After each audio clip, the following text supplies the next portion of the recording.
Mari kita membangun diri yang beriman penuh kasih murah hati, yang peduli dan memahami sesama, dijiwai Allah Tritunggal, dibimbing Sang Gembala, bersama membangun komunion yang murah hati dan maha rahim. Selamat sore semua yang di California. Selamat pagi Romo. Terima kasih sudah datang. Maaf tadi sampai tunggu hampir 10 menit ya, berarti kira-kira. Tidak terasa ini sesi terakhir dari total 9 sesi dengan tema liturgi dan iman yang hidup. Semoga kita semua ya setelah 8 sesi sudah bisa menjawab pertanyaan apakah iman kita hidup. Mungkin recap sedikit dari sesi pertama ya. Jadi liturgi tidak berhenti pada misa saja. Kita diutus open-ended ya. Jadi it's good to ask ourselves apakah kita membawa liturgi ke kehidupan kita sehari-hari. Juga apakah kita telah bersyukur? Bersyukur tidak hanya dari lagu, apakah kita itu komitmen ya? Kita mulai masih mau mengingat apa yang Romo ajarkan kepada kita. Dengan kalender liturgi juga, apakah kita sudah mulai mempraktekkan kalender kehidupan Yesus dalam hidup kita dan rutinitas kita? Apakah betul itu menjadi wadah untuk kasih Allah? Bukannya rutin yang membosankan ya. Pada saat devosi kita belajar, devosi itu sumbernya tetap liturgi, tidak boleh melampaui liturgi. Dari salah satu devosi itu prayer life. So how is our prayer life? Apakah cukup? Apakah membuat kita lebih dekat, membantu liturgi kita? Ya. Setelah itu kita memasuki inkulturasi sampai hari ini juga untuk dari tari dan lagu. Itu yang penting adalah apakah lebih menghadirkan Tuhan lewat seni tersebut ya. Jadi merupakan tantangan untuk para seniman juga, tantangan kita juga yang melihat seni itu apakah sebuah performance atau membuat kita lebih masuk ke dalam liturgi itu sendiri. Last week kita belajar inkulturasi tentang arsitektur, dan kalau masih ingat itu ada diskusi yang cukup menarik ya, umat yang lebih suka mungkin floor plan lama yang fokus biasanya floor plan yang lama itu tanda salib ya, cross. Jadi kita fokus ke depan tidak melihat kiri kanan, tetapi floor plan yang baru itu lebih ke arah lingkaran yang lebih melihat umat melalui altar yang seperti gereja Ignatius di dekat tempat Romo itu ya. Baik, kita akan memasuki sesi ke-9, sesi terakhir, inkulturasi di ritual budaya. Seperti biasa, waktu kita kira-kira 1 jam, 20 sampai 30 menit pengajaran dari Romo akan dibuka oleh Romo dengan doa dan juga ditutup dengan doa dan berkat oleh Romo. Baik Romo, silahkan. Terima kasih Martha, mari kita heningkan hati kita dan kita masuk ke dalam Tuhan yang mau membimbing kita. Dalam nama Bapa dan Putra dan Roh Kudus, amin. Tuhan, Engkau memasuki gerbang Yerusalem, Engkau mengajak kami, mengundang kami juga untuk bersama-sama memasuki gerbang Yerusalem kehidupan kami. Bantulah kami untuk menemukan undangan-Mu itu dan menjawabnya, berani menghapus seluruh ilusi-ilusi kehidupan kami, bahwa keselamatan-Mu lah yang Engkau tawarkan kepada kami lewat gerbang Yerusalem, keselamatan yang khusus, keselamatan yang bentuknya adalah salib, bukan yang ditawarkan oleh ilusi kami sendiri, bukan keselamatan yang kami inginkan sendiri, tapi keselamatan yang bentuknya salib. Berikanlah kami keberanian untuk bersama-sama dengan Engkau tinggal memanggul salib kami sehari-hari. Kemuliaan kepada Bapa dan Putra dan Roh Kudus seperti pada permulaan, sekarang, selalu, dan sepanjang segala abad. Amin. Dalam nama Bapa dan Putra dan Roh Kudus. Amin. Saya akan bagi layar dulu.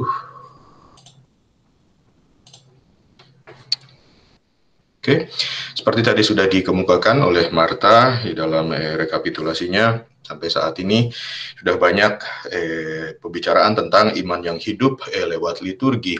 Dan saya yakin bahwa 9 sesi sebetulnya tidak cukup, karena kalau mau belajar di Fakultas Teologi soal liturgi sendiri sebetulnya butuh 4 tahun. Jadi semoga pemadatan ini tidak membuat kita semua berpuas diri, tapi pemadatan ini mengundang kita untuk menggali lebih dalam lagi nantinya, khususnya soal bagaimana menghidupi iman kita lewat liturgi-liturgi, sakramen, dan juga lewat berbagai macam ibadat-ibadat pribadi, ibadat devosi. Dan khususnya hari ini yang akan saya tawarkan adalah soal ritual-ritual yang berasal dari budaya kita masing-masing. Kita sudah berbicara soal yang namanya sakramental, ya, pembedaan antara sakramen dan sakramentalia. Ya, kita sudah berbicara itu beberapa pertemuan yang lalu, dan ini adalah salah satu contoh atau pendalaman lebih lanjut dari yang namanya sakramental, ritual-ritual yang berasal bukan dari liturgi secara langsung, tapi berasal dari budaya. Ya, itulah yang seringkali dikemukakan. Bapak Paus kita juga sangat ngefans dengan kata popular piety ini, ya, liturgi dan ritual budaya. Tema yang ingin saya angkat hari ini sebetulnya adalah soal popular piety, ya, soal kesalehan umat, bahwa soal iman itu hidup di dalam upacara-upacara budaya setempat. Itu juga menjadi perhatian dari gereja yang selama bertahun-tahun. Dan akhirnya di tahun 2000 saya kira gereja Roma mengeluarkan, tentu saja di 1965 setelah Konsili Vatikan kedua, popular piety sudah dikemukakan dalam berbagai macam dokumen, tetapi akhirnya selama bertahun-tahun bereksperimentasi, direktif, tuntunan, pedoman dari Roma sendiri dikeluarkan dalam bentuk Directory on Popular Piety and the Liturgy. Ini salah satu buku yang berbicara tentang itu. Ini adalah komentari, ya, editornya oleh Peter Van, itu terkenal, liturgis terkenal, teologan terkenal juga. Dia mungkin lebih sebagai teologi sistematis ketimbang liturgi, ya. Teologi sistematis dari Peter Van banyak dipakai untuk mengembangkan soal dialog antara budaya, dialog antara agama, macam itu. Ya, tapi salah satu buku yang diedit oleh beliau adalah soal komentari tentang Directory on Popular Piety and the Liturgy, Principle and Guidelines. Kalau mau lihat ini secara lengkap, bukan buku ini, bukan komentarinya, tetapi tentang direktorinya sendiri, itu ada di websitenya Vatikan. Dokumennya ada di sana. Jadi tinggal di Kensaku, di search sendiri, ya. Oke, terima kasih. So, apa itu popular piety? Ya. Perlu kita ketahui bahwa dari sejak gereja perdana, dari sejak zamannya para murid pertama Yesus, ya, Kristianitas itu sudah dihadapkan pada kenyataan tentang mereka harus menerima orang-orang, baptisan-baptisan baru dari berbagai macam budaya. Ya.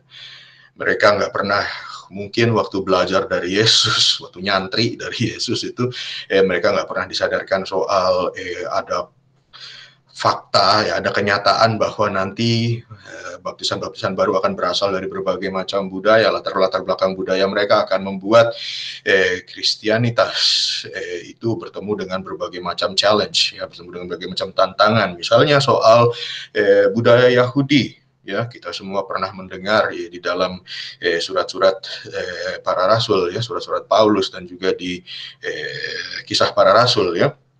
Bagaimana budaya-budaya Yahudi kemudian pengaruh terhadap kehidupan gereja perdana. Haruskah meneruskan tradisi budaya Yahudi, misalnya tradisi sunat? Ya? Apakah itu harus diteruskan di dalam kehidupan sebagai orang Kristiani, orang yang beriman pada Kristus? Ya?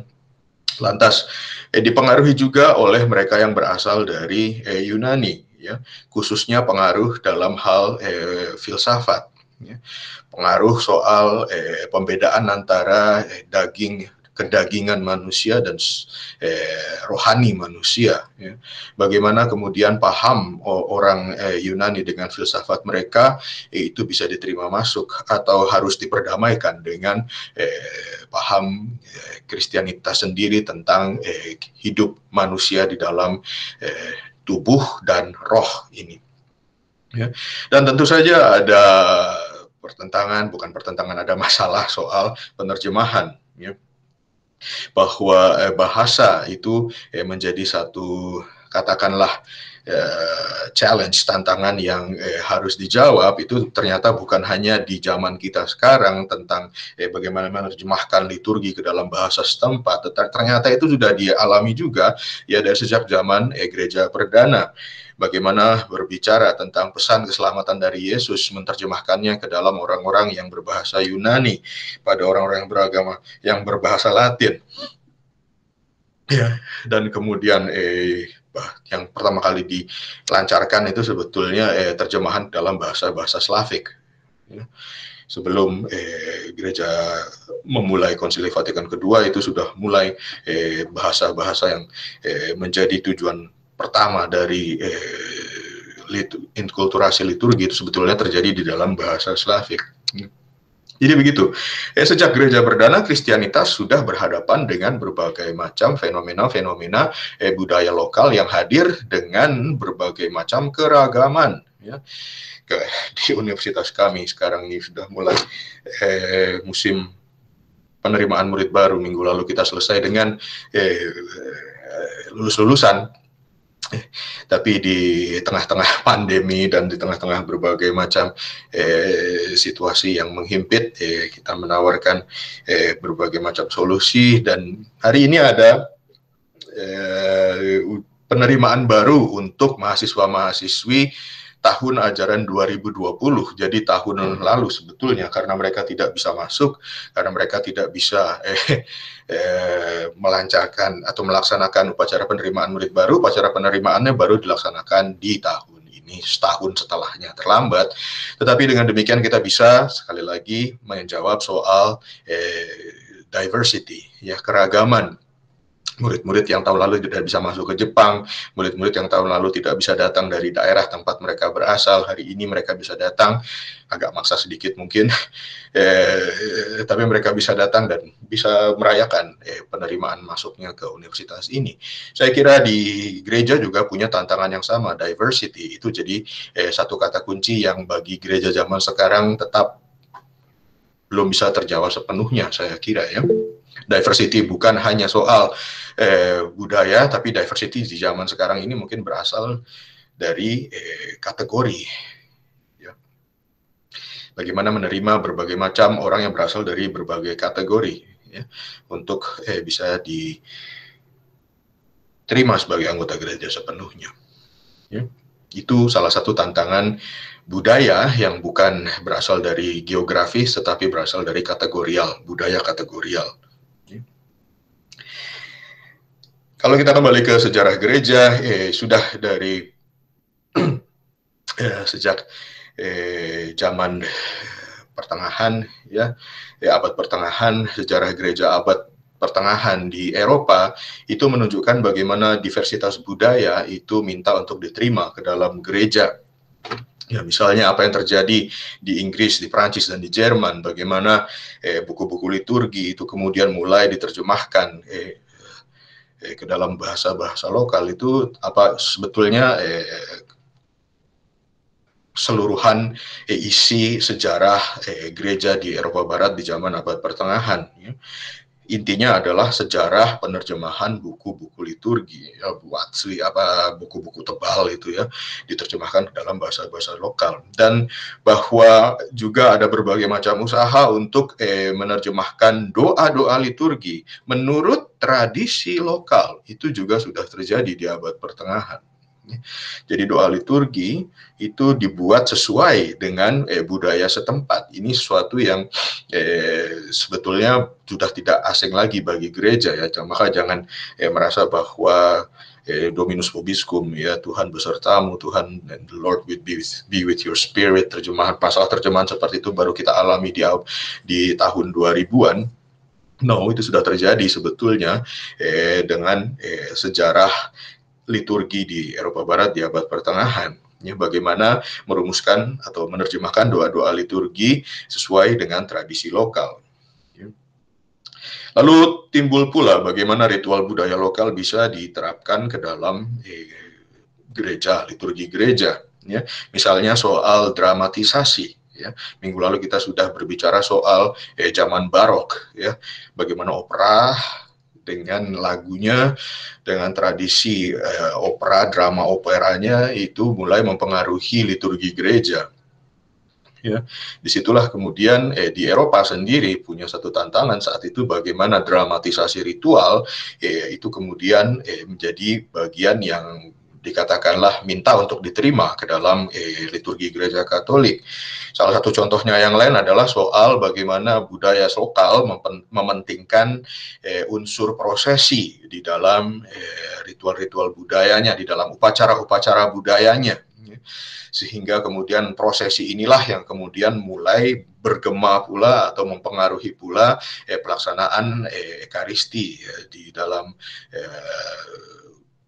sejarah gereja Eropa Barat. Ya.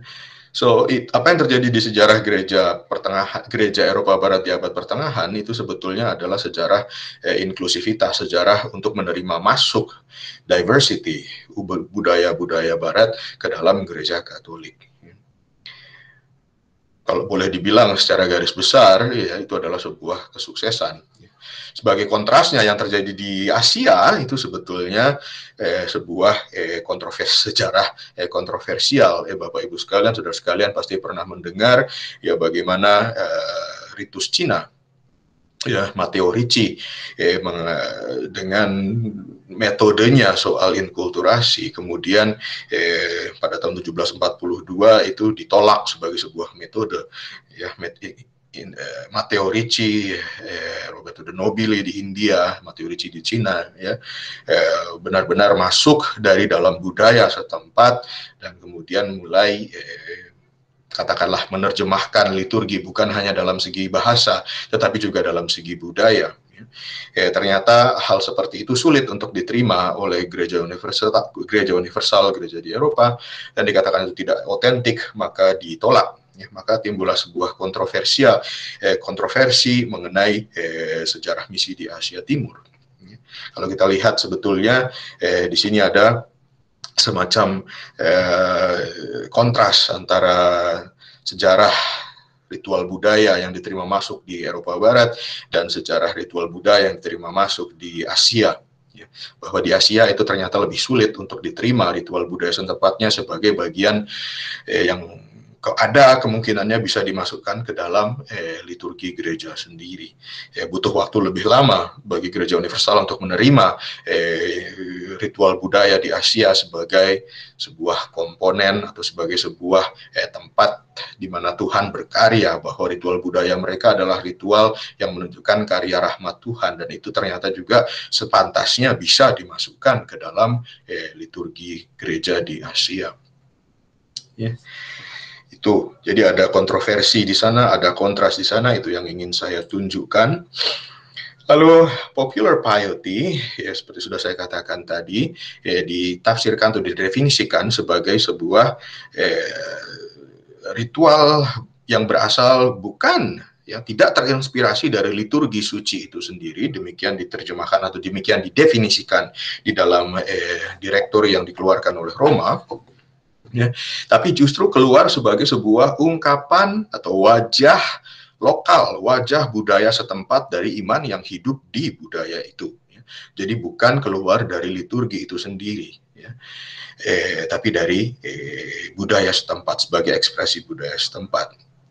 Ya, misalnya apa yang dilakukan oleh orang-orang Kristen di Roma di abad-abad pertama adalah misalnya soal passegiata, ya, di abad kedua.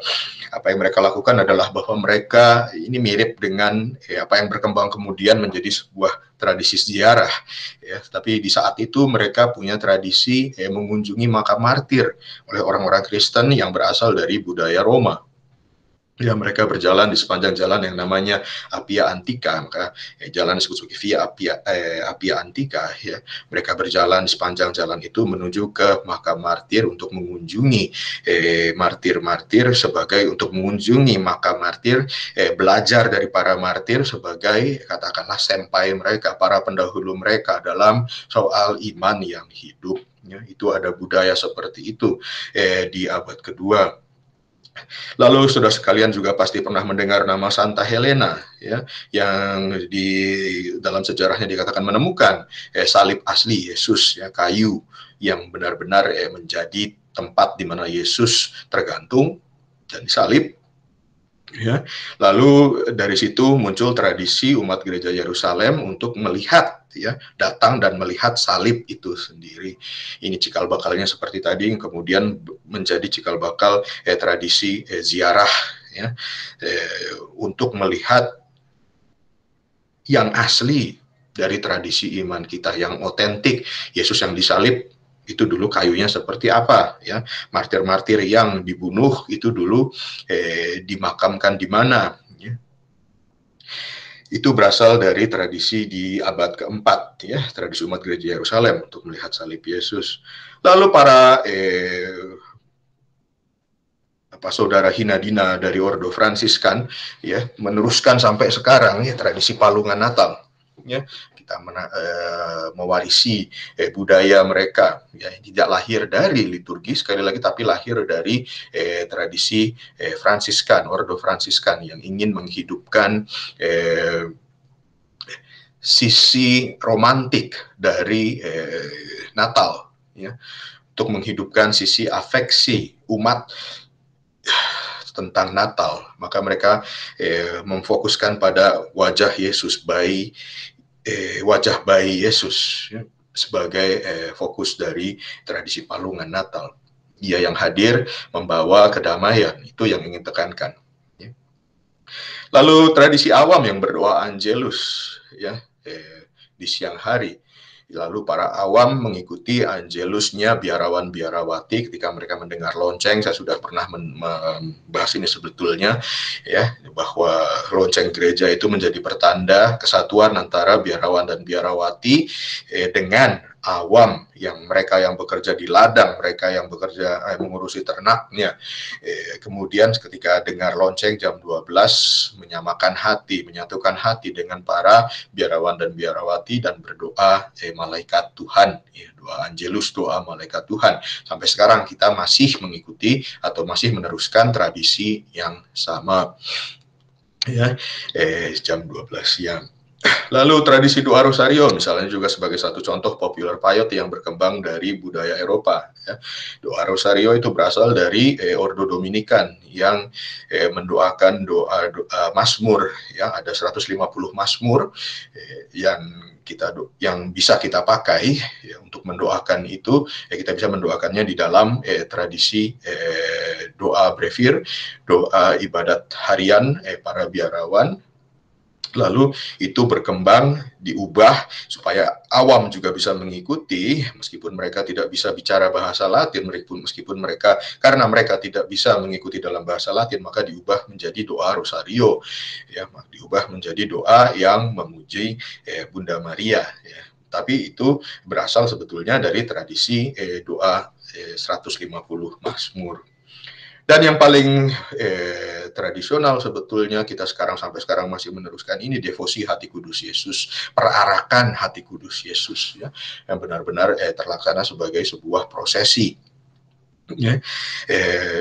waktu saya di Filipina dulu, benar-benar ya hati kudus Yesus ini menjadi sebuah devosi yang sangat-sangat dipentingkan. Ada banyak tradisi lainnya yang menjadi contoh dari popular piety, sesuatu yang lahir dari budaya, bukan lahir dari liturgi suci. Ya. Budaya setempat yang membuat ritual ini hidup.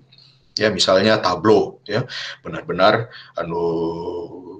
mengikuti jalan salib Yesus, bahkan sampai disalib di kayu salib, ya, merasakan kesakitan Yesus di kayu salib secara senyata-nyatanya. Ya, itu juga salah satu contoh popular piety. Ya. Tapi bagaimana kita sepantasnya memahami popular piety? Sebagaimana dikatakan di dalam directives, direktori pedoman dari Roma, di dalam popular piety and the liturgy, di sana dalam salah satu studi, ya, yang menjadi cikal bakal lahirnya direktori ini, salah satunya ada 2 studi yang dilaksanakan sebetulnya, dan yang terakhir dilaksanakan sebelum dikeluarkannya dokumen ini di tahun 1979 itu di Puebla. Misalnya dikatakan bahwa kontekstualisasi iman dalam budaya setempat dan dimensi sosial pemahaman iman bagi orang kebanyakan adalah tujuan dari pentingnya atau kita mementingkan popular piety. Ya. Maka iman itu perlu dikontekstualisasi di dalam budaya setempat. Ya, kita tidak bisa hanya mengcopy, ya, bukan hanya copy paste dari apa yang dilakukan oleh gereja Roma, lalu kita berusaha menerapkan itu sesaklek-sakleknya, senyata-nyata, semirip-miripnya, ya, dengan keadaan di tempat kita sendiri. Bukan seperti itu. Kontekstualisasi iman itu penting, dan untuk itu popular piety harus didukung. Ya. Kemudian menyadari pula bahwa dimensi sosial pemahaman iman itu berbeda-beda di setiap budaya. Maka oleh karena itu kita tidak bisa mengatakan satu definisi iman itu bisa berlaku di setiap daerah. Bagi orang kebanyakan, pemahaman iman itu justru terjadi lewat popular piety. Maka popular piety lah yang kemudian akan menjadi sarana bagi mereka untuk memahami, ya, bahwa kemudian dari Roma dikeluarkan berbagai macam teologi, dikeluarkan berbagai macam ajaran, dogma, ya. Itu memang penting, tetapi kenyataannya adalah bahwa tidak setiap orang, ya, bisa memahami bahasa teologis, tidak bisa memahami bahasa kanonis, misalnya, ya, hukum gereja. Maka untuk itu, memahami dimensi sosial yang berbeda-beda dari orang kebanyakan, ya, popular piety menjadi sebuah jembatan untuk membuat mereka bisa memahami apa yang dikatakan secara bahasa teologis tadi, secara dogmatis tadi. Dengan kata lain, popular piety sebetulnya bisa diposisikan sebagai sebuah jembatan untuk membantu orang kebanyakan untuk memahami iman mereka. Ya. Bahwa mereka berangkat dari bahwa mereka memasuki popular piety dari sisi afektif mereka, itu adalah sebuah kenyataan. Tetapi dari situ diharapkan, ya tentu saja diharapkan bahwa kemudian ini bisa membimbing mereka untuk punya pemahaman yang lebih dalam soal iman mereka. Apakah itu terjadi? Apakah bisa sampai ke sana? Itu adalah sebuah tantangan.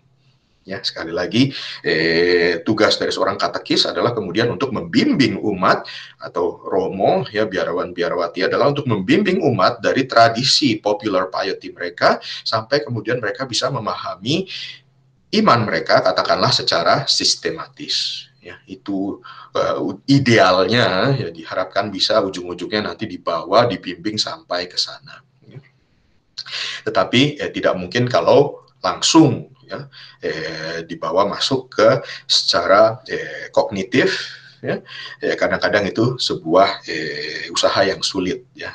Seringkali tidak bisa menembus benteng orang kebanyakan, umat kebanyakan yang sudah harus berhadapan dengan kenyataan-kenyataan sulit kehidupan mereka. Ya. Maka kalau harus memaksa mereka untuk memahami iman secara kognitif dari awal, itu hanya akan membuat mereka menjauh dari gereja. Gereja hanya akan jadi tempat orang-orang yang intelektualnya tinggi, ya, mungkin. Maka oleh karena itu, ya, untuk memfasilitasi seluruh kenyataan yang kita miliki di dalam gereja, popular piety diletakkan sebagai sebuah jembatan untuk mencakup mereka juga yang lebih hidup afeksinya. Ya. Maka seperti sudah saya katakan bahwa liturgi itu punya keterbatasan, ya, liturgi sendiri meskipun dihadiri setiap minggu oleh banyak orang, tetapi sampai sedalam apa ia bisa menyuburkan sisi afektif dari iman umat itu juga bisa dipertanyakan, ya. Selama 1 jam atau bahkan mungkin kurang dari 1 jam menghadiri liturgi sehari minggu, kebanyakan dari kita mungkin, ya, menghadirinya sebagai sebuah ritual mingguan.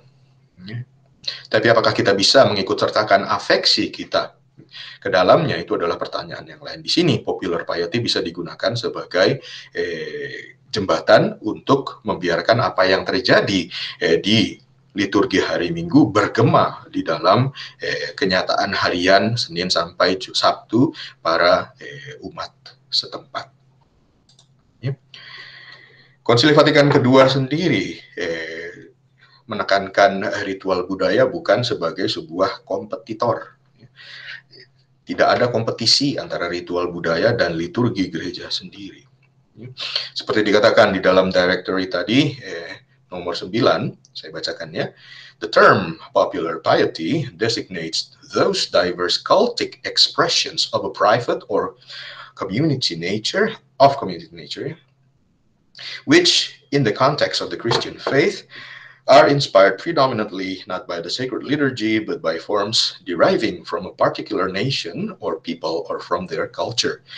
Popular piety has rightly been regarded as a treasure of the people of God and manifests a thirst for God known only to the poor and to the humble. Ini yang didefinisikan di dalam direktori dari Roma. Maka ekspresi budaya dari iman itu harus mendapat perhatian dari gereja setempat. Ya, bukan berasal dari liturgi suci, tapi tumbuh dari budaya setempat. Ya. Yang mau dikatakan oleh direktori ini tadi adalah bahwa jangan sampai terjadi kompetisi sekali lagi. Ya, bahwa itu harus dipandang, popular piety harus dipandang sebagai sebuah kekayaan umat setempat. Ya, dan itu menunjukkan, memanifestasikan hausnya umat setempat untuk mengetahui Allah, untuk mengetahui Tuhan. Ya, mereka yang katakanlah kurang bisa merumuskan iman mereka di dalam bahasa-bahasa yang baku, ya, di dalam bahasa-bahasa yang dogmatis, cara mereka adalah dengan menyimbolisasikannya di dalam ritual budaya mereka. Ini kenyataan iman mereka. Ini harus dihargai. Ya. Begitu. Maka ini tantangannya yang kita miliki sekarang di dalam usaha kita untuk menghidupi iman kita sebagai anggota gereja lokal. Ya. Pertama, tantangan harmonisasi dengan kalender liturgi. Ya, seringkali terjadi clash, seringkali ya bukan clash ya sebetulnya, seringkali terjadi kesempatan di mana ada pesta Santo Santa yang jatuh justru pada hari Minggu, jatuh pada saat di mana kita diminta untuk merayakan perayaan hari Minggu. Ya. Seringkali ada pertanyaan siapa yang menang terus. Itu pesta Santo Santa yang jatuh pada hari Minggu. Lalu misalnya juga soal novena Divine Mercy, ya, yang biasanya dimulai pada hari Jumat Agung. Ya. Kalau kita hitung-hitung, novena yang dimulai pada hari Jumat Agung itu kemudian akan berakhir ke minggu kedua Paskah. Ya. Tapi dengan dimulainya novena Divine Mercy pada hari Jumat Agung itu sendiri sebetulnya ada bahaya bahwa kita akan melupakan Paskah, hari Minggu Paskahnya sendiri. Ya, hari Minggu Paskah yang sebetulnya harus menjadi puncak dari perayaan iman kita. Ya, Jumat Agung, Sabtu Suci, Minggu Paskah itu harus menjadi puncak perayaan iman kita. Tapi karena adanya Novena Divine Mercy ini, seolah-olah kemudian puncaknya ditaruh ke Minggu kedua Paskah. Ya, itu sering terjadi salah kaprah, ya. Tantangan harmonisasi antara popular piety dengan kalender liturgi. Bahwa ada bahaya dari popular piety itu sendiri tidak diingkari. Ya. Popular piety yang terlalu ditekankan akan menimbulkan bahaya bahwa ia akan mentolerir atau bahkan sampai menggerus elemen-elemen iman Kristiani. Ya, semakin berkurangnya elemen-elemen Kristiani dan semakin menguatnya elemen-elemen superstitious, ya, yang tidak sehat, yang membahayakan iman Kristiani itu sendiri. Bahwa popular piety kemudian bisa atau punya potensi untuk melepaskan gereja dari umat, gereja universal dari kehidupan sehari-hari umat, ya, melepaskan peranan Roh Kudus. Ya.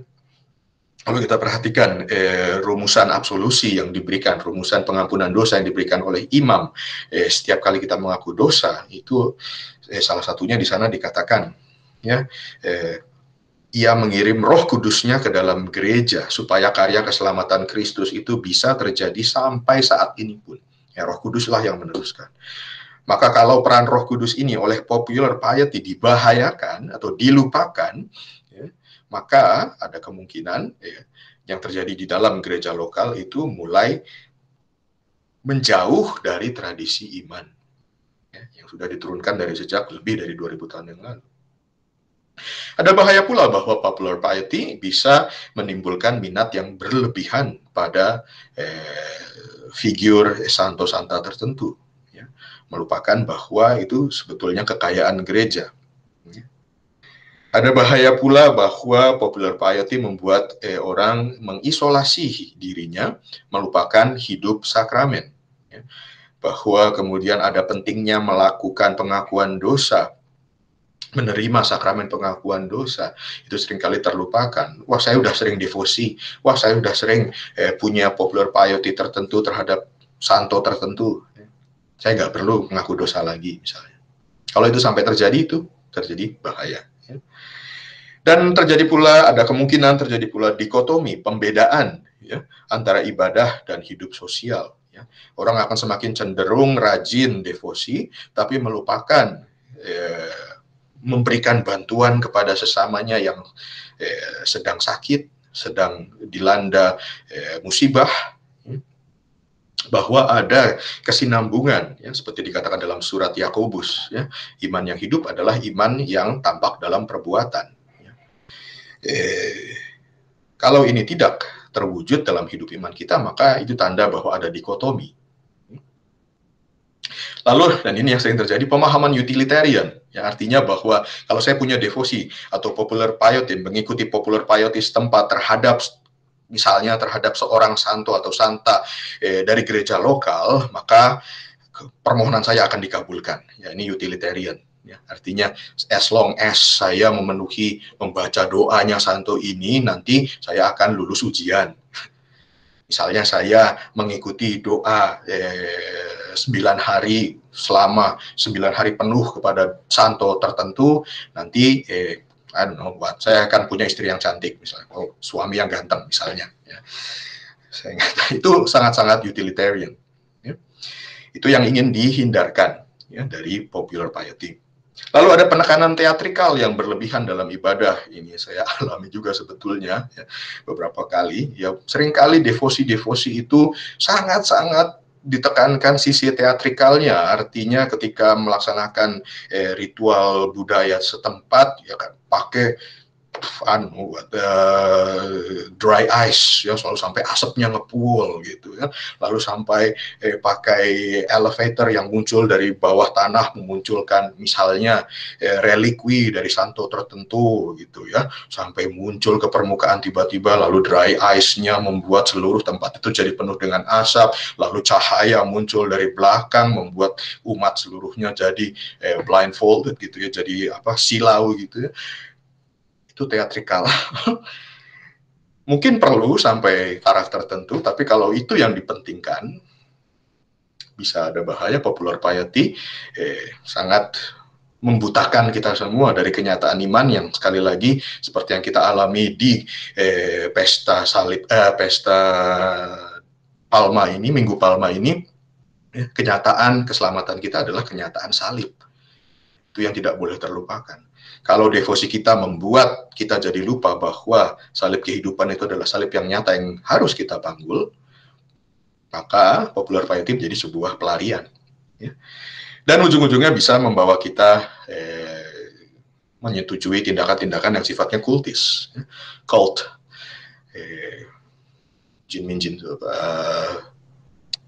Jim Jones itu ya, dulu pernah ya, tahun 1970-an saya kira, 1976, itu ada sebuah gerakan cult di Amerika yang begitu membuat orang-orang Kristiani tertipu. Berawal dari ajaran-ajaran Kristiani mungkin, ya, tapi sebetulnya itu adalah sebuah tindakan penipuan, ya, dan kemudian berakhir secara tragis. Ya. Jim Jones itu kemudian mengajak para pengikutnya untuk bunuh diri, minum larutan tertentu. Ya. Kalau misalnya popular piety ya, berakhir sampai ke tindakan cult, itu sungguh sangat disayangkan. Maka sekali lagi perlu dicari keseimbangan. Ya. Tantangan bagi kita adalah untuk menemukan keseimbangan antara liturgi suci dan ritual budaya, popular piety. Bagaimana usaha kita untuk menyimbangkan? Ada banyak cara yang sudah atau motif inisiatif-inisiatif ya yang dicanangkan di berbagai gereja. Misalnya ada yang sudah merayakan Lunar New Year. Ya, itu mungkin saya kira sebuah tradisi lokal, ya, tradisi ritual budaya. Tapi itu bukan dirayakan sebagai sebuah upacara budaya, dirayakan di dalam misa. Itu sudah menjadi satu usaha untuk menyeimbangkan popular piety. Kita semua atau Anda semua yang berada di Amerika, saya kira benua di Amerika Serikat, ya, mengikuti tradisi quinceañera, ya, quinceañera blessing untuk anak-anak yang berumur 15 tahun, ya, diberikan blessing, dirayakan di Ekaristi, ya, bahwa umur itu bermakna bukan hanya mengikuti tradisi-tradisi lokal, bukan hanya mengikuti peraturan-peraturan lokal, setelah 15 tahun boleh apa gitu. Bukan hanya itu, tetapi juga bahwa kedewasaan fisik adalah tanda dari kedewasaan iman. Ada unsur spiritual di dalamnya. Hal yang sama pula yang terjadi misalnya di Jepang. Di sini tradisi Shichigo-san. Shichigo-san itu artinya itu angka itu ya. Shichi 7, 5, Go itu 5, San itu 3, 753, usia 753 itu 7 tahun, 5 tahun, 3 tahun itu dipentingkan di sini. Ya. Shichigo-san ada ritual budayanya sendiri, tapi dari beberapa gereja, di beberapa paroki itu dirayakan sebagai sebuah tradisi iman. Dimasukkan ke dalam doa umat, ya, diberikan berkat, atau ketika menginjak usia akil balik, ya, coming of age, ya, usia 18 tahun dulu, di sini 20 tahun kemudian diturunkan, ya. Akil balik itu juga menjadi tanda bukan hanya bisa minum minuman keras, ya, pertanda bahwa udah sampai akil balik, oleh karena itu saya bisa minum alkohol, bukan. Tapi kedewasaan, sekali lagi, kedewasaan iman itu tampak di dalam kedewasaan umur fisik. Ada yang menginisiatif dengan membuat Gua Maria di daerah setempatnya, ya, mengusahakan ziarah ke Maria. ziarah ke Bunda Maria dengan membangun gua-gua di paroki setempatnya. Ya, kalau ada di Sumatera di sana, ya, seorang Romo Yesuit yang berasal dari India sekarang udah menjadi orang Indonesia, saya kira membangun gua Maria yang sangat terkenal di Batak sana, ya, di Sumatera Utara. Lalu ada yang mementingkan santo santa lokal, ya, mementingkan relikwi suci mereka. Ya. Di Jepang ini sekarang sedang digiatkan, saya kira. Ya. Tanda kutip pembuatan santo santa lokal, ya, artinya menunjukkan kepada Vatikan bahwa orang-orang martir-martir ini patut diangkat statusnya sebagai seorang santo santa. Tentu saja ada penyelidikan dan untuk itu butuh waktu, ya. Tidak bisa cepat-cepat. Tapi yang kemudian tumbuh hasilnya dari situ adalah relikwi santo santa ini, dan ini yang kemudian berperan dalam kehidupan iman umat setempat.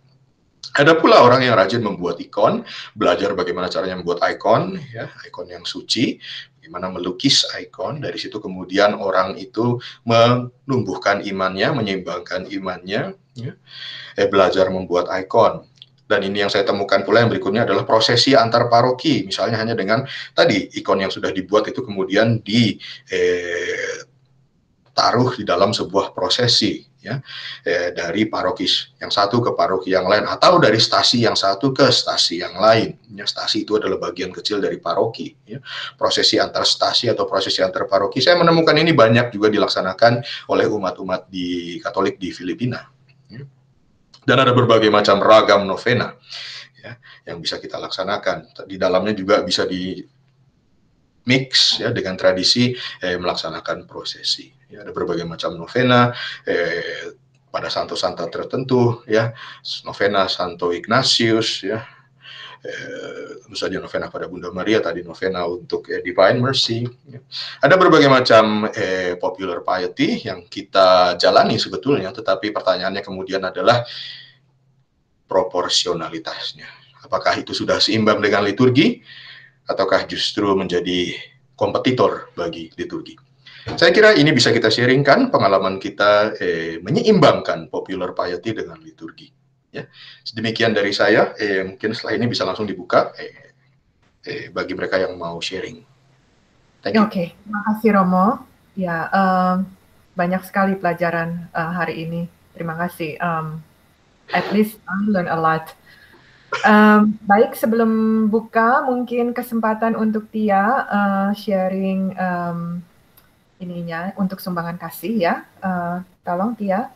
Terima kasih untuk yang telah selama ini membantu WKICU. Sumbangan kasih ini sangat membantu kita menguruskan program-program online dengan romo-romo kita, ya.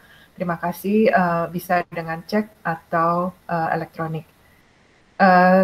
Mungkin sambil mengendapkan, kita sudah dengar sharing kalian diundang oleh Romo.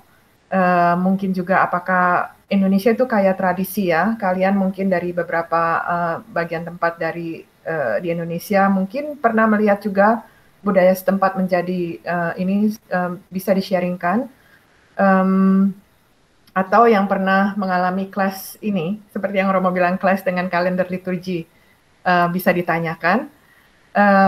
Silahkan aku buka. Aku juga boleh buka ini dengan satu pertanyaan, Romo, mudah-mudahan mudah, ya. Apakah ini di luar dari approval tentang santo dan santa, juga di luar, bukannya di luar, ya, memang harus keseimbangan yang Romo bilang, tapi apakah harus di-approve juga oleh Vatikan atau bishop setempat? Ya itu tadi, kalau misalnya dia akan diangkat jadi seorang santo atau santa, itu harus ada approval dari sana. Dan untuk penyelidikan untuk mengangkat seorang martir misalnya untuk jadi santo santa, itu biasanya butuh waktu bertahun-tahun. Ya harus ada bukti, misalnya ada yang pernah berdoa kepada martir ini dan disembuhkan, ada mukjizat, ya. Dan segala macamnya. Approvalnya itu ya pas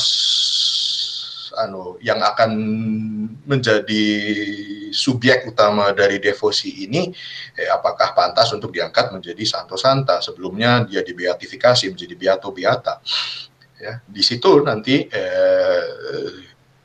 orang yang bersangkutan atau martir yang bersangkutan akan mendapat katakanlah kata BLC atau verifikasinya dari Roma, ya. Dan setelah itu terjadi defusinya sendiri, ya saya kira tidak ada persetujuan dari Roma. Persetujuannya itu tadi hanya di direktorinya, bahwa di tahun 2000 itu sudah dikeluarkan, ya, dan itu diserahkan kepada masing-masing keuskupan setempat di negara setempat untuk mengukur kesehatan proporsionalitasnya supaya tidak terjadi clash dengan liturgi suci gereja.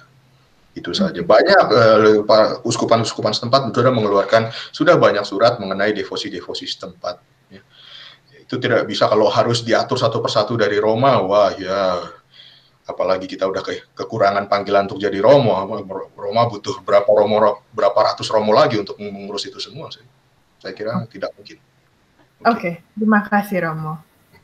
Oke, teman-teman silakan mungkin raise your hand atau Romo. Oke, silakan Pak Susilo. Gini ya, saya sering diajak kawan-kawan saya ya pergi ke gereja-gereja di luar denominasi Katolik. Tapi bukan gereja yang Protestan yang kita kenal gitu. Misal Union Church, something like that. Kadang-kadang ke temple ini. Jadi saya cuma untuk perbandingan ya. Itu satu. Kedua, saya banyak bikin discussion group gitu ya sama orang-orang yang di luar Wikicu gitu. Mostly white people gitu ya. Nah, terus ketiga, orang-orang yang akademis. Ini saya ceritakan dalam konteks Amerika. Jadi saya lihat di sini ada kecondongan, mereka itu cukup spiritual, tetapi dia tidak mau terikat pada suatu denominasi gereja tertentu. Jadi spirituality without religion, something like that. Mereka lebih mementingkan tindakan-tindakan yang menurut saya tuh lebih bersifat Kristiani di dalam kehidupan sehari-hari. Bahkan ada definisi yang sebenarnya mereka lebih banyak ke arah humanity. Bahkan ada yang bilang humanity itulah merupakan dasar-dasar Kristiani tapi tanpa mengakui dirinya itu sebagai seorang Kristen. Dan kadang-kadang di dalam praktek itu lebih nyata daripada orang yang mengaku dia denominasi A, B, atau C. Nah, dalam hal ini yang saya sebut religion atau spirituality without religion ini itu udah menggejala di sini, terus terang saja. Apalagi dengan ditambahin lagi dengan spiritualitas dari Oriental kayak Buddhism dan sebagainya, Zen, Dao, sampai like that. Nah, apakah yang tadi Romo bilang popular piety itu bisa dimasukkan nggak? Apakah kelompok-kelompok ini bisa dimasukkan ke popular piety itu tidak, Romo? Tidak, itu tidak sama. Popular piety itu tetap berada di dalam kategori iman gereja Katolik, bahwa seperti sudah saya katakan tadi, misalnya itu dipahami sebagai ekspresi dari iman gereja Katolik di budaya setempat. Ya, tidak segampang itu kemudian memasukkan berbagai macam spiritualitas ke dalam popular piety. Ini ada aturannya sendiri dan di direktur itu juga sudah dicanangkan. Tapi kita tidak bisa mengatakan kemudian seperti Bapak katakan tadi bahwa yang mereka lakukan itu salah, spiritualitas non-religion itu salah, atau bagaimana kita tidak berhak untuk menghakimi mereka, seperti kata Bapak Paus kita, who am I to judge? Jadi ya kalau mereka mau begitu ya silahkan, tapi bagi kita orang Katolik, popular piety tidak sama dengan apa yang mereka lakukan. Itu ada sharing yang lain? Oke, Romo, untuk mengatasi gerakan, kan kita kan bergaul sama orang sekitar kita. Apakah itu masalah? Saya tidak melihat itu sebagai masalah. Kalau mereka mau melakukan itu, silakan. Membawa mereka ke dalam keyakinan kita. No, itu saya kira mereka tidak perlu dipaksa. Kalau kita mau memaksakan, itu justru malah akan jadi masalah. Tapi yang menggiring cara bagaimana secara apologet, secara mereka, sebab menurut saya untuk menjadikan mereka ke arah Kristen itu menurut saya lebih mudah daripada seorang ateis atau seorang agnostik, karena mereka percaya akan ada Allah itu loh, walaupun dalam bentuk apa, tapi mereka percaya adanya yang supernatural. Silahkan kalau mau menggiring, tapi saya kira sekali lagi menggiring lah, membawa mereka. Gitu. Sekali lagi kesaksian yang nyata adalah kesaksian dari diri kita sendiri sebagai orang Katolik yang beriman, yang hidup secara seimbang di dalam kenyataan kita menjadi anggota gereja dan kenyataan kita menjadi anggota masyarakat. Iman yang nyata adalah iman yang sosial. Kalau kita bisa memberikan kesaksian itu secara alamiah, saya kira mereka juga akan melihat itu. Saya kira ya saya nggak tahu, saya belajar dari konteks kehidupan saya sendiri di sini, saya lebih membiarkan kesaksian itu berbicara sendiri ketimbang harus mengatakan kepada mereka, apa yang kamu lakukan tuh sebetulnya di gereja kami juga dikategorikan dalam popular piety loh, kamu bisa masuk ke situ loh. Saya kira nggak ada perlunya, nggak ada untungnya untuk melakukan hal seperti itu. Jadi kalau mereka bisa tertarik secara alamiah untuk masuk ke dalam gereja Katolik, ya silahkan. Tapi kita tidak perlu untuk mengkategorikan mereka ke dalam kotak-kotak kita, saya kira. Ya, terima kasih. Ya, terima kasih Romo. Sama-sama. Ada yang lain? Yang terakhir saya kira. Ya, Romo, waktunya mepet ya, Romo. Ada satu lagi ya, silahkan raise your hand atau diketik juga boleh, nanti kita baca. Wah, Romo, oke Romo. Silakan. Ya, saya Romo Agem. Ya, silakan Agem. Saya memang melihat bahwa gereja kita, Katolik itu sangat amat masuk ya ke dalam budaya-budaya setiap negara gitu ya, Romo, dalam inkulturasi segala macam. Tapi saya pernah dalam satu diskusi dengan beberapa orang gitu ya, sepertinya memang tidak mudah memasukkan budaya setempat ke dalam jika Katolik ingin masuk ke dalam satu negara, misalnya seperti negara-negara seperti di Cina atau mungkin di Jepang sendiri atau di Thailand atau mungkin di Indonesia gitu, karena sebagian orang-orang itu masih melihat bahwa kehadiran atau simbol-simbol kekristenan Katolik itu sendiri sesungguhnya tidaklah mewakili budaya mereka, dalam artian ya dengan patung Yesus yang selalu tampaknya orang putih gitu kan, Romo, karena kita ada terus dengan beberapa aturan dan apanya itu juga yang masih mungkin diambil dari zaman-zaman Roma, antar zaman apa begitu. Tapi saya melihat bahwa sejauh ini sudah ada, seperti misalnya Romo Mangun itu membangun bikin patung Yesus dengan belangkon gitu, dengan apa gitu. Itu sejauh mana, Romo, maksudnya hambatan-hambatan tadi yang saya bilang bahwa simbol-simbol kekristenan itu identik dengan bukan budaya lokal, terus itu akhirnya bisa masuk atau itu halangannya seperti apa begitu, Romo? Bisa memberikan penjelasan sedikit, Romo? Ya, terima kasih. Ya, sama-sama. Bagus pertanyaannya. Yang saya kira metodenya bukan mencari kemiripan antara simbol kita dengan simbol mereka, antara simbol Katolik dengan simbol budaya setempat. Saya kira bukan itu. Prosesnya akan jauh lebih dalam. Prosesnya ada banyak metode, dynamic equivalent itu salah satunya. Ya, tapi yang lebih penting adalah soal dialog antara iman, apakah di dalam budaya setempat, misalnya di budaya katakanlah Kejawen, ya, apakah iman yang mereka tampilkan di dalam budaya Kejawen itu punya salah satu sisi yang bisa didialogkan, salah satu sisi yang kemudian bisa menjadi pengejawantahan iman kita juga di dalam budaya setempat itu. Itu butuh waktu yang lama dan itu tidak bisa katakanlah tadi hanya nyocok-nyocokan seperti puzzle gitu ya, seperti bikin Lego. Oh, ini masuk nih ke sini. Oh, simbol Kristian, wajah Yesus ini bisa dipakaikan belangkon gitu. Itu hanya yang superficial saya kira ya. Tapi saya kira untuk bisa sampai ke inkulturasi yang sebetul-betulnya butuh dialog yang lebih dalam dan butuh waktu yang lebih dalam, dan berbagai macam ukuran-ukuran yang ada di dalamnya itu juga sebetulnya sangat detail ya. Ada beberapa metode dan tidak bisa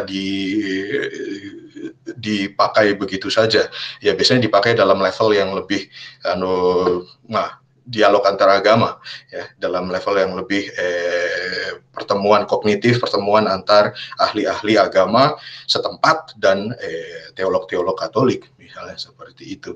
Ada tapi di gereja-gereja Amerika Latin, ya, di komunitas-komunitas basis Amerika Latin saya sudah pernah hadir, dan mereka juga hadir dengan wajah budaya setempat mereka. Ya, kita tahu bahwa ada sejarah historis imperialisme juga, ya, di dalam banyak negara-negara Amerika Latin. Maka di situ sebetulnya sudah perhimpitan antara budaya lokal dengan katolisitas itu sudah terjadi beberapa puluh abad sebelumnya, dan itu berefek sampai sekarang. Ya, jadi apa yang timbul ke dalam ritual budaya mereka sebetulnya juga sudah banyak dipengaruhi oleh Kristianitas. Ya, itu juga fakta yang tidak bisa dihindarkan. Ya. Tetapi sekali lagi apa yang kamu tanyakan tadi, Saudara Agem, tidak bisa dengan mudah dijawab kriterianya ini, enggak, itu nggak bisa seperti itu. Ya, kita bisa dengan gampang katakanlah melakukan superficialitas terhadap simbol-simbol, tetapi sekali lagi keseimbangan antara popular piety dengan liturgi itu terjadi lewat proses yang memakan waktu yang cukup lama sebetulnya. Begitu, maaf mungkin tidak begitu memuaskan jawabannya. Terima kasih, Romo. Iya. Tapi basically at the end of the day ya Romo, kalau aku rangkumin semua ini, infiltrasi tidak boleh melampaui main liturgi kita ya Romo. Jadi misalnya ada terjadi kebiasaan baru kan, devosi, mungkin yang paling gampang kita lihat di devosi ya, novena ini. Mungkin kayak Sing Bang Gabi juga termasuk ya Romo. Ya. Tidak boleh melampaui liturgi kita ya Romo. Ya, Simpang Gabi itu terjadi dari pengaruh Katolisitas memang. Oh, oke. Alright. Ada lagi lain? Kalau enggak Romo, waktu bagaimana Romo? Ya, mari kita tutup. Sorry. Okay. Terima kasih Romo. Minta maaf sekali. Nggak apa-apa. Ya, silakan Romo. Ya. Dalam nama Bapa dan Putra dan Roh Kudus, amin. Allah Bapa yang Maha Kuasa dan Maha Rahim, kami sungguh bersyukur karena ada banyak intrik, ada banyak pertanyaan-pertanyaan yang Kau kirimkan ke dalam hati kami. Maafkan bila kami belum bisa menjawab itu sepenuhnya di tempat ini, di saat ini. Tapi biarkanlah Roh Kudus yang sudah menghantarkan intrik-intrik itu ke dalam hati kami, membuat kami rajin untuk terus mencari, membuat kami rajin untuk terus bertanya, berdialog soal iman yang hidup lewat kognisi kami, lewat pengetahuan kami, dan juga lewat kesaksian sosial kami. Semoga semuanya ini membuat kami semakin mampu menjadi Yesus kecil, alter-alter Kristi di tempat kami masing-masing, membawa kebangkitan ke dalam komunitas lokal kami. Tuhan beserta kita sekarang dan selama-lamanya. Allah Bapa yang Maha Kuasa menganugerahkan keselamatannya kepada kita dalam nama Bapa dan Putra dan Roh Kudus. Amin. Terima kasih Romo. Terima kasih Romo. Maaf kalau ada kesalahan, maaf kalau ada kekurangan. Bagus Romo, terima kasih. Terima kasih Mayo. Terima kasih Romo. Thank you Romo. Bye. Terima kasih teman-teman semua. Banyak ya. Yuk. Terima kasih Tia.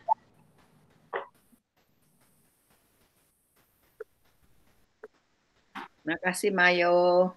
Terima kasih sama-sama ya, semua sudah datang. Terima kasih Tia juga, semua. Lia, Yvonne.